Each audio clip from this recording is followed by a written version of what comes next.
أنفسنا ومن سيئات أعمالنا من يهده الله فلا مضل له ومن يضلله فلا هادي له ونشهد أن لا إله إلا الله وحده لا شريك له ونشهد أن سيدنا ومولانا محمدا عبده ورسوله اما بعد. یہ بات کہی گئی تھی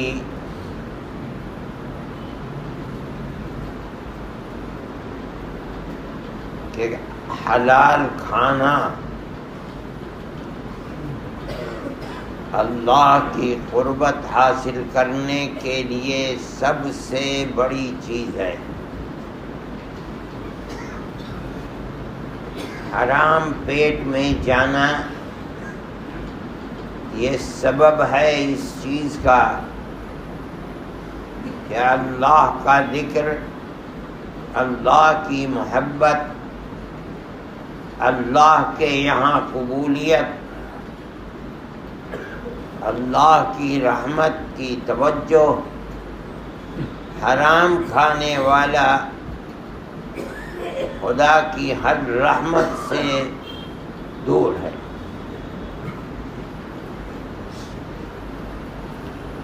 یہ بات بھی آئی تھی کہ اتباع سنت اپنی زندگی کے اندر اللہ کی قربت اور رحمت کو حاصل کرنے کے لیے سب سے بڑی چیز ہے. یعنی اپنی زندگی کو اس انداز پر ڈھالنا کہ کھانا پینا رہنا سہنا کھانا کمانا ساری زندگی نبی کریم علیہ الصلاۃ والسلام کی زندگی کے طریقے کے اوپر چلنے والی بنے. یہ ان چیزوں کا ذکر آ گیا تھا اور ان میں ہر چیز انتہائی ضروری ہے ذکر کرنے والے کے لیے، نماز پڑھنے والے کے لیے، روزہ رکھنے والے کے لیے، حج اور عمرہ کرنے والے کے لیے، بلکہ اللہ سے دعا مانگنے والے کے لیے. کوئی چیز بھی بغیر اس کے مقبول نہیں ہے کہ آدمی کے پیٹ میں جو جا رہا ہے وہ حلال ہو حرام نہ ہو.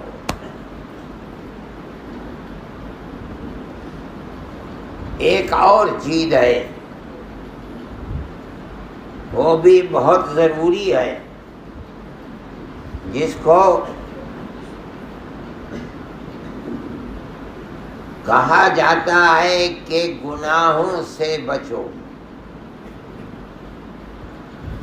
مگر گناہ سے بچنا یہ آدمی کے بس کی بات نہیں ہے. یہ تو انبیاء کی صفت ہے کہ وہ گناہوں سے محفوظ رہتے ہیں. رسول اللہ اور اللہ کے نبی کے بعد کسی کی یہ صفت نہیں ہے کہ وہ گناہ نہیں کرے گا، چاہے کتنا بڑے سے بڑا آدمی ہو، کتنے ہی اس کی ولایت کے دھپڑے بجتے ہوں دنیا میں، لیکن گناہوں سے محفوظ رہے اور گناہ نہیں کرے گا. یہ مقام تو صرف نبی اور رسول کا ہے کہ اللہ نے اس کو اپنا رسول بنایا ہے، تو اس کا مطلب یہ ہے کہ اسے گناہوں سے پاک کر دیا. ورنہ کوئی انسان اور گناہوں سے پاک ہو ایسا نہیں ہوگا. ساری دنیا گناہ کرتی ہے، کوئی کم کرتا ہے، کوئی زیادہ کرتا ہے، کوئی ایسے گناہ کرتا ہے کہ موت آئی ان گناہوں کو لے کے گیا، ان کی مغفرت ہو سکتی ہے۔ کوئی ایسا گناہ کرتے ہیں کہ اللہ نے قرآن میں فیصلہ فرما دیا کہ اس گناہ کی مغفرت معافی نہیں ہے، مگر گناہ ہر ایک کرتا ہے۔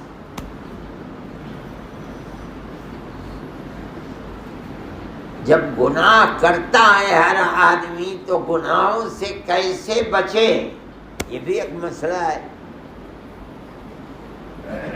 اللہ کے نبی ہمارے آقا حضرت محمد صلی اللہ علیہ وسلم جس دین کو لے کر آئے ہیں اس میں زندگی کے کسی پہلو اور گوشے کو بیان کیے بغیر چھوڑا نہیں ہے۔ گناہ آدمی کرتا ہی ہے، صحابہ سے گناہ ہوا کرتے تھے۔ انبیاء کی خصوصیت، رسولوں کی خصوصیت یہ ہے کہ جب اللہ نے کسی کو رسول بنا کر بھیجا ہے، کیوں بھیجا ہے؟ تاکہ اللہ کی مخلوق اسے دیکھ کر اپنی زندگی اس کی طرح بنائے۔ اگر وہ رسول ہی گناہ گار ہوگا تو امت اس کی زندگی کیسے اپنائے گی؟ یہ نہیں ہو سکتا۔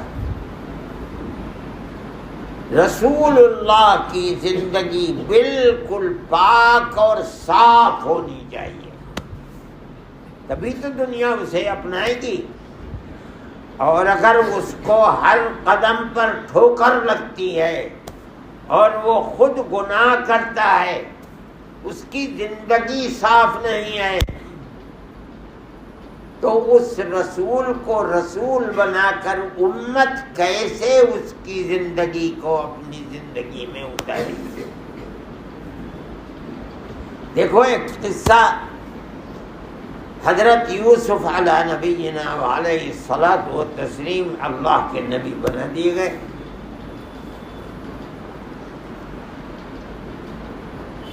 ان کے ساتھ واقعہ ہو گیا،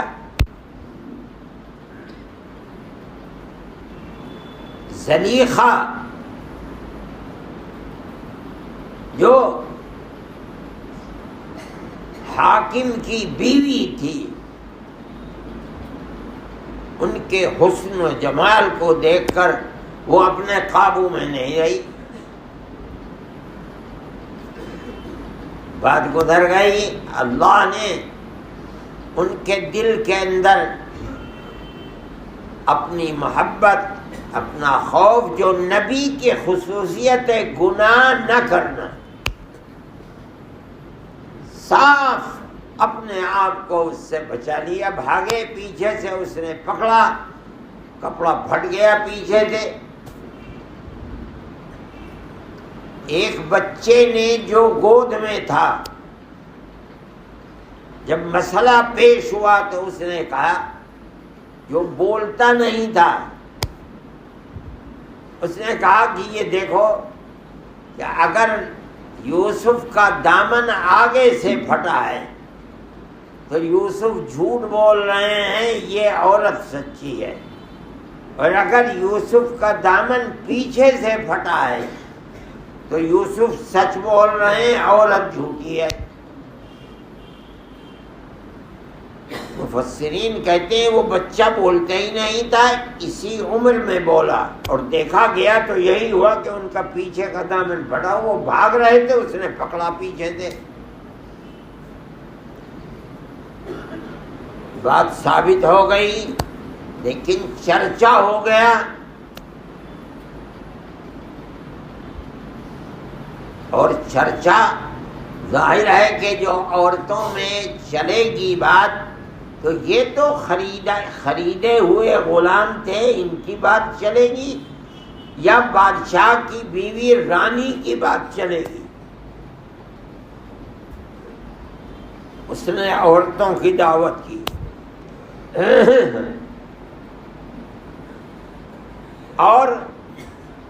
ہر ایک کے ہاتھ میں چاقو دے دیا اور حضرت یوسف سے کہا نکلو. وہ تو غلام تھے، وہ باہر نکلے، ان کو دیکھا، دیکھ کر کے سب نے بجائے اس کے کہ پھل کاٹتی سب نے اپنی انگلیاں کاٹ ڈالی. قرآن یہ کہتا ہے.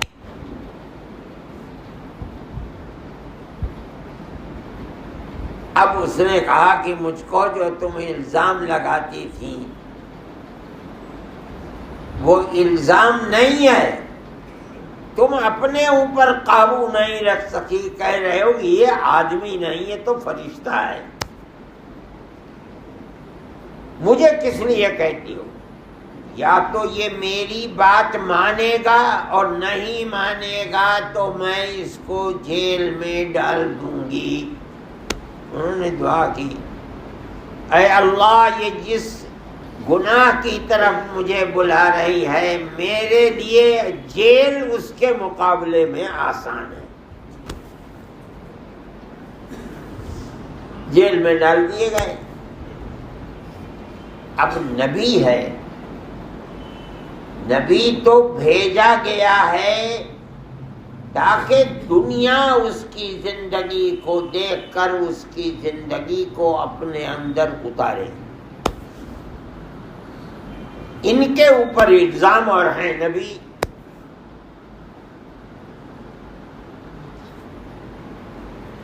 خواب ہے، خواب دیکھا، اس کی غلط تعبیر لوگوں نے بتائی، آپ تک پہنچا، آپ نے صحیح تعبیر بتائی تو بادشاہ نے کہا اسے لاؤ میرے پاس.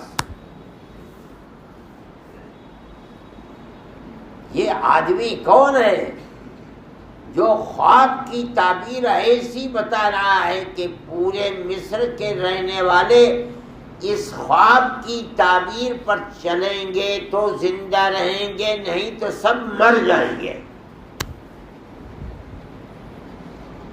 میں نے جن لوگوں سے تعبیر پوچھی انہوں نے تو کہا کہ بیکار خواب ہے، اور یہ ایسی تعبیر بتا رہے ہیں جس کے اوپر مصر والوں کی زندگی میں ہے کون، بلاؤ اس کو. اب یہاں دیکھیے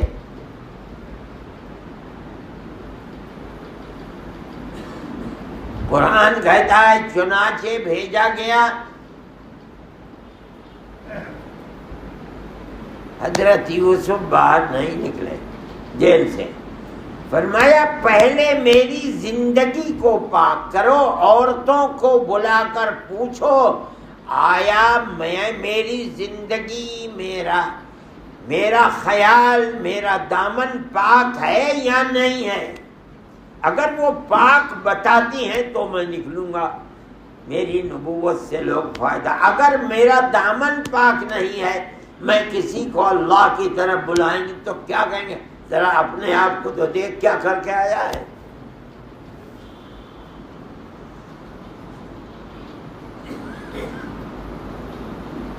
فلما جاءه الرسول قال ارجع الى ربك فاسأله ما بال النسوة اللاتي قطعن أيديهن. پہلے میری زندگی پر، میرے دامن پر جو داغ لگا ہوا ہے اس داغ کو سب کے بارے میں معلوم کر، کیا ہے وہ، میرا قصور ہے یا ان کا قصور ہے. میری ذات بالکل برف کی طرح دھلی ہوئی ہے، صاف یا نہیں ہے. چنانچہ بادشاہ نے ان عورتوں کو بلا لیا.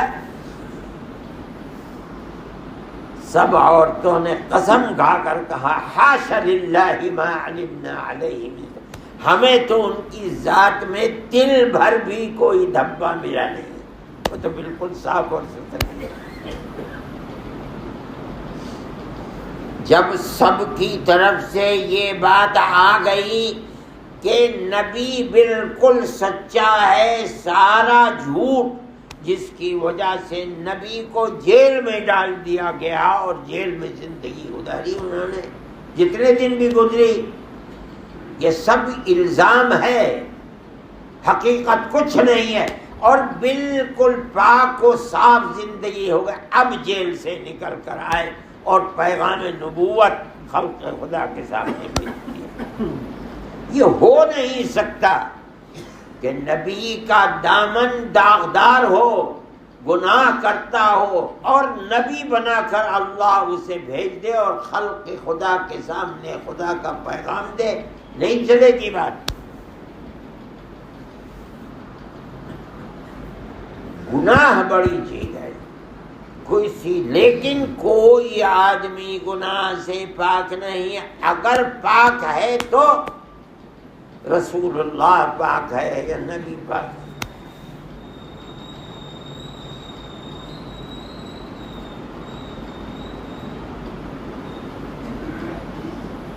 لیکن جب آدمی گناہ کے اندر پڑا ہوا ہے اور رہتا ہے گناہ میں، گناہ سے پاک نبی ہے، تو نبوت کا دروازہ تو بند ہو گیا۔ پھر آدمی ان گناہوں سے کیا کرے؟ اللہ نے ان گناہوں سے پاکیزگی کے لیے استغفار کے دروازے کو کھولا ہے، توبہ کے دروازے کو کھولا ہے، اس کا دروازہ کھلا ہوا ہے۔ آدمی نے کتنے بھی گناہ کیے ہوں، اللہ کے یہاں مغفرت، اس کا دروازہ کبھی بند نہیں ہوتا ہے۔ قرآن سے پتہ چلتا ہے بس ایک گناہ ہے جس کے لیے دروازہ مغفرت کا بند ہے، اس گناہ کے سوا بڑے سے بڑا گناہ کوئی نہیں ہے۔ اللہ اگر مغفرت کرنا چاہے تو ہر گناہ کی مغفرت کر سکتا ہے، اور کرے گا قیامت کے دن۔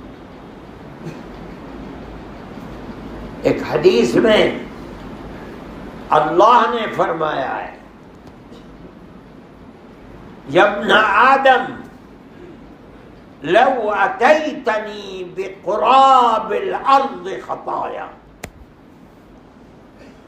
ثم لقیتنی لا تشرک بی شیئا اتیتک بقراب الارض مغفرة او کما قال علیہ الصلاۃ والسلام، اے بنو آدم، اے آدم کی اولاد، اگر تو مر کر میرے پاس آیا، کس طرح آیا؟ موت کے بعد کیا لے کے آیا؟ بقراب الارض خطایا، ساری زمین تیرے گناہوں سے بھری ہوئی تھی۔ دنیا میں کہیں گیا، تیرا کام گناہ ہی کرنا تھا،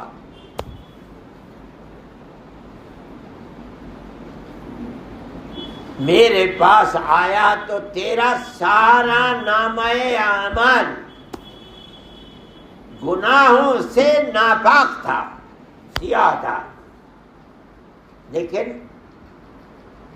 ثم اتیتنی بقرابها مغفرة ثم لا تشرك بي شيئا لو اتيتني بقراب الارض خطايا ثم لقيتني لا تشرك بي شيئا اتيتك بقرابها مغفرة۔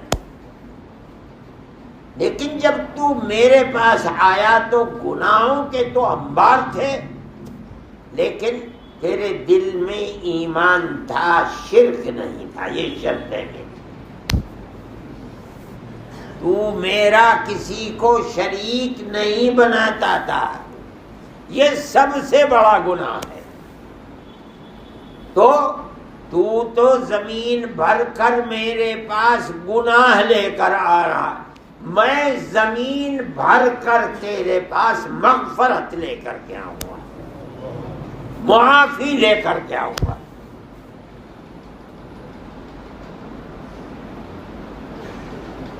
اللہ کے یہاں جس طرح بندہ قدم قدم پر رات دن گناہ کرتا ہے، اللہ رات دن مغفرت اور رحمت اور معافی لے کر بندے کی طرف چلتا ہے۔ یہ اللہ کا وعدہ ہے، جس وعدے کو جناب رسول اللہ صلی اللہ علیہ وسلم نے فرمایا۔ اس کا یہ مطلب نہیں ہے کہ کسی گناہ گار کو جہنم میں نہیں ڈالا جائے گا۔ جہنم میں جانا گناہ گار کا یہ تو قرآن و حدیث سے ثابت ہے، لیکن بیان کرنا یہ ہے کہ ہر گناہ بھگتتے بھگتتے بھگتتے بھگتتے پاک ہو جائے گا، معاف ہو جائے گا۔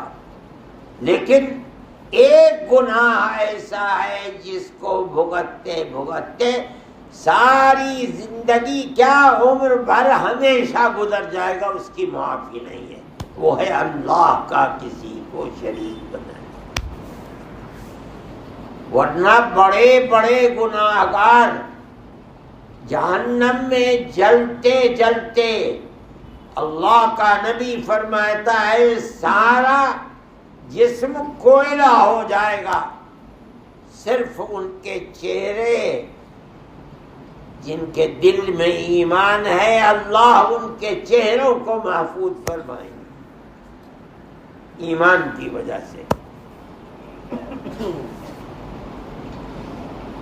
جب اللہ کا فیصلہ ہوگا کہ گناہ کے اندر جلتے جلتے جلتے جلتے سارا جسم سیاہ ہو گیا،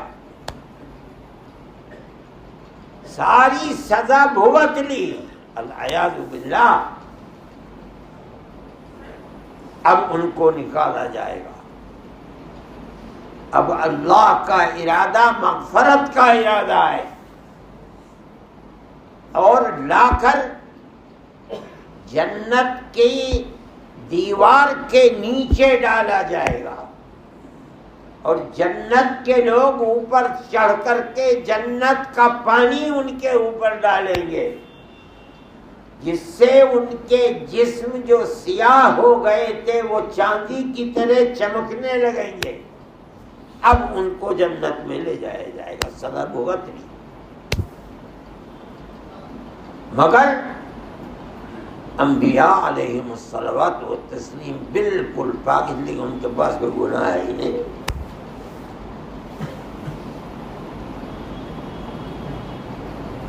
شرک باللہ، اللہ کا کسی کو شریک بنانا، یہ اللہ ہے یہ بھی اللہ ہے۔ یہ اتنا بڑا گناہ ہے، اتنا بڑا گناہ ہے کہ کچھ بھی ہو جائے، کتنا ہی زمانہ گزر جائے، جہنم سے باہر نہیں آ سکتے، العیاذ باللہ۔ گناہ ایسی چیز ہے کہ اللہ کے ذکر، اللہ کی عبادت، نماز اور روزے اور گناہ کی نحوست، یہ دونوں چیزیں جمع نہیں ہوتی۔ اس لیے توبہ کا دروازہ کھلا ہوا ہے، تاب یتوب توبۃ، عربی کے اندر توبہ کا مطلب ہے جس گناہ کو کر رہا ہے چھوڑ کر پیچھے ہٹ جانا، اسی کو توبہ کہتے ہیں۔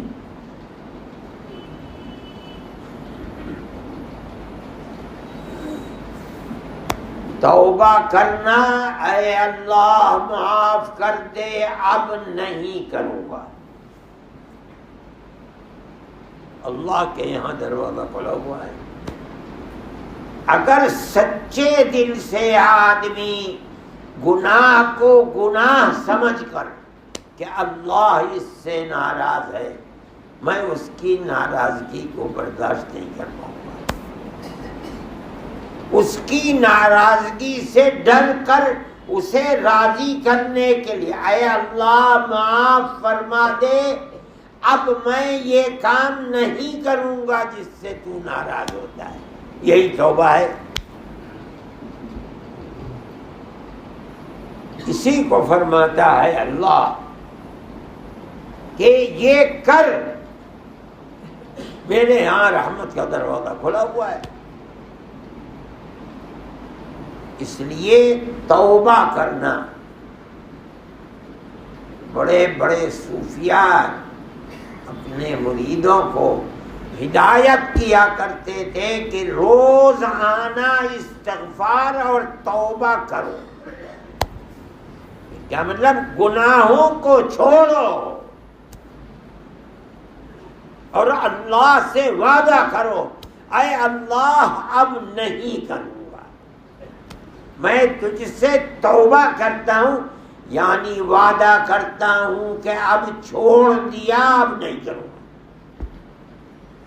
اللہ کرم فرمانے والا ہے، وہ معاف فرما دے گا.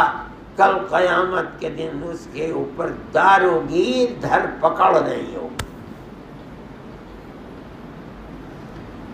یہ ذکر کرنے والوں کے لیے اللہ کی طرف سے بڑا انعام ہے. اگر توبہ نہیں ہوگی تو ذکر کی تو برکات ہیں اور گناہوں کی نحوستیں، یہ دونوں ایک دوسرے سے ٹکرائیں گی تو ذکر اللہ کی رحمت اور نعمت تو نہیں مل پائے گی.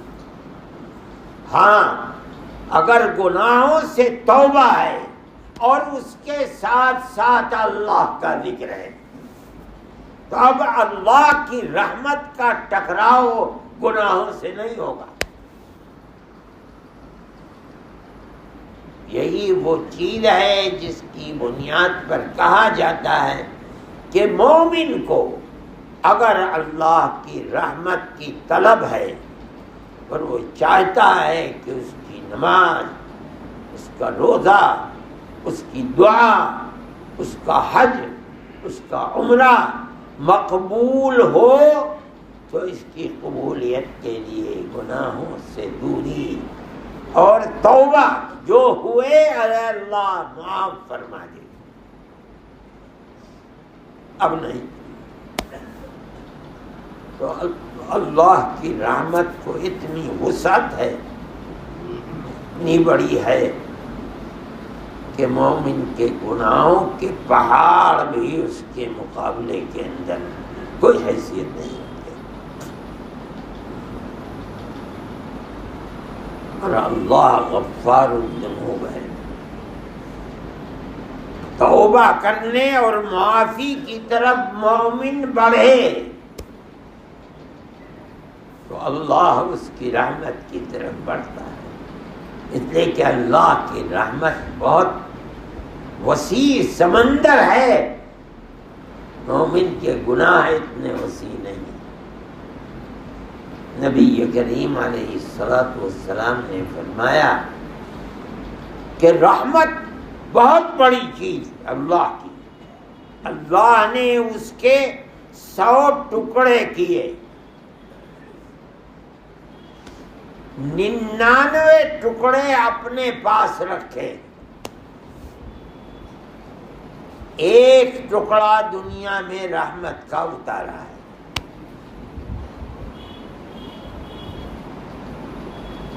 انسان کے ساتھ، ماں باپ اولاد کے ساتھ، اولاد ماں باپ کے ساتھ، انسان، جن، پرندے، چوپائے دوڑنے والے جانور، جن کے دل میں بھی رحمت ہے دنیا میں اور ہر ایک کے دل میں ہے اپنی اولاد سے، چاہے کتا بلی ہی کیوں نہ ہو، وہ ایک رحمت کا اثر ہے، ایک ٹکڑے کا. اللہ کے پاس 99 ٹکڑے ہیں رحمت کے. جب قیامت آ جائے گی اور دنیا فنا ہو جائے گی، ختم، تو اس ٹکڑے کی کیا ضرورت؟ دنیا میں جو ٹکڑا بھیجا تھا اللہ اسے بھی اپنے پاس منگا لیں گے، لے لیں گے، اور پوری 100 کے 100 ٹکڑے پوری کی پوری رحمت کو ملا کر اپنے بندوں کے ساتھ قیامت کے دن معاملہ کریں گے۔ یہ ہے رحمت خداوندی۔ میرے بھائی، گناہوں سے توبہ بہت بڑی چیز ہے، سچے دل سے توبہ۔ جب جانتا ہے کہ یہ گناہ ہے، کیا مطلب گناہ کا؟ اللہ اس سے راضی نہیں ہے، کل پہنچنا تو اللہ ہی کے پاس ہے، موت تو آنی ہی آنی ہے، تو موت سے پہلے اپنے گناہوں کا جو بوجھ ہے اسے کسی طرح ہلکا کر دیں۔ وہ ہلکا کیسے ہوگا؟ استغفار سے ہلکا ہوگا، معافی سے ہلکا ہوگا، توبہ سے ہلکا۔ اے اللہ، گناہ ہے اور میں جانتا ہوں گناہ، میں معافی مانگتا ہوں، اے اللہ میں پیچھے جا رہا ہوں، اب نہیں کروں گا گناہ۔ اللہ کی رحمت کا دربار بالکل کھلا ہوا ہے۔ اور آج کل رمضان میں اور رمضان کی ان راتوں میں، اخیر عشرے میں، اس وقت تو اللہ کی رحمت کو جوش ہی جوش ہے۔ وہ راتیں تو گزر گئی اور 2-3 راتیں رہ گئیں، اس لیے رمضان کے ان 2-3 دنوں کو غنیمت سمجھنا چاہیے۔ جو ہمارے ساتھ انبار ہے گناہوں کا، اللہ سے رو رو کر 24 گھنٹے، صرف رات ہی نہیں ہے، یہ تو رحمت اور مغفرت ہی کے دن رات ہیں۔ اس کے اندر جیسی رحمت اور مغفرت ہے اور وقت میں کام، دن اور خاص طریقے پر رات میں اپنے گناہوں سے پیچھے ہٹنا چاہیے۔ اور اللہ جانتا ہے کہ آدمی توبہ کر رہا ہے، سچے دل سے کر رہا ہے یا جھوٹے دل سے۔ اگر سچے دل سے ہے تو اللہ بندے کی اس توبہ سے خوش ہو کر کے اپنی مغفرت کے دروازے کو اس کے لیے بند نہیں کرے گا۔ اس لیے سب کو خصوصیت کے ساتھ یہ 2-3 دن اور راتیں رہ گئی ہیں، پھر خدا جانے کون جیتا ہے اور کون مرتا ہے، روز لوگ مرتے رہتے ہیں۔ اس لیے غنیمت سمجھ کر کے اپنے گناہوں سے توبہ، پیچھے ہٹنا، اے اللہ جو ہو گیا ہو گیا، اب معافی مانگتا ہوں، اب نہیں کروں گا، معاف فرما۔ اگر سچے دل سے مانگ رہا ہے تو اللہ جانتا ہے اور اس کی رحمت آگے بڑھے گی اور بڑھ کر مغفرت کے دروازے کھولے گی۔ اللہ ہم سب کو سچے دل سے توبہ کی توفیق عطا فرمائے، گناہوں سے ہماری حفاظت فرمائے، اور دنیا میں سے جانے سے پہلے اللہ تعالی ہمارے سیاہ نامہ اعمال کو سفید فرما دے اور ہماری مغفرت فرمائے۔ وآخر دعوانا